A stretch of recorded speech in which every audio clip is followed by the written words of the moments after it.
પ્રાંત કચેરી ઝાલોદ ખાતે 130 ઝાલોદ વિધાનસભામાં એસઆઈઆર અભિયાન શરૂ કરવામાં આવ્યું। આ તારીખ 13/11/2025 ગુરુવારના રોજ બપોર 3 કલાક સુધીમાં ઝાલોદ 130 વિધાનસભા ક્ષેત્રોમાં સ્પેશિયલ ઇન્ટેન્સિવ રિવિઝન એસઆઈઆર અભિયાનનો પ્રારંભ કરવામાં આવ્યો હતો। આ અંતર્ગત મતદારોની માહિતીની પુનઃચકાસણીનું કાર્ય ઝડપી ચાલી રહ્યું છે। ઝાલોદ પ્રાંત અધિકારી A.K. ભાટિયાના માર્ગદર્શન હેઠળ બૂથ લેવલ ઓફિસર એટલે કે BLO ટીમ ઘરે ઘરે જઈ અને મતદારોના દસ્તાવેજની તપાસ કરી રહી છે।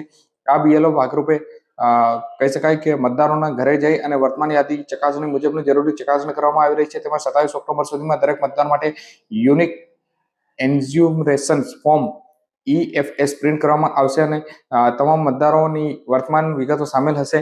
BLO દ્વારા દરેક મતદારોના ઘરમાં ઓછામાં ઓછી 3 વખત મુલાકાત કરવામાં આવશે।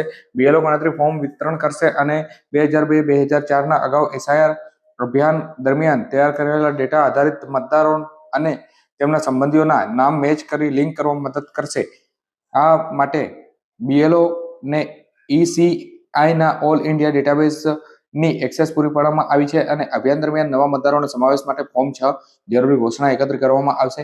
મતદારોની AF ફોર્મ ભરવામાં માર્ગદર્શન આપવાની અને તેની એકત્ર કરી ERO AERO ને પણ સબમિટ કરવાની જવાબદારી પણ BLO ની રહેશે। આ ઉપરાંત મૃત્યુ પામેલા, કાયમી સ્થળાંતર થયેલા અને એકથી વધુ સ્થળે નામ ધરાવતા મતદારોની ઓળખ કરવામાં આવશે અને સમગ્ર કામગીરીનું સુચારુ બનવા માટે પ્રાંત અધિકારી ખાતે સેક્ટર ઓફિસ નોડલ ઓફિસર અને સહાયકની હાજરીમાં એક માર્ગદર્શન બેઠકનું આયોજન કરાયું હતું। BLO દ્વારા દસ્તાવેજો એકત્રિત કરવા માટેના કુલ 11 કેન્દ્રો સ્થાપિત કરવામાં આવ્યા છે, જ્યાં નોડલ ઓફિસરની નિમણૂક સાથે ઓનલાઈન એન્ટ્રીની વ્યવસ્થા પણ ગોઠવવામાં આવી છે। એસઆઈઆર અભિયાનને સફળ બનાવવા માટે BLOની ટીમ દ્વારા સતત અને વ્યવસ્થિત કામગીરી કરવામાં આવી રહી છે।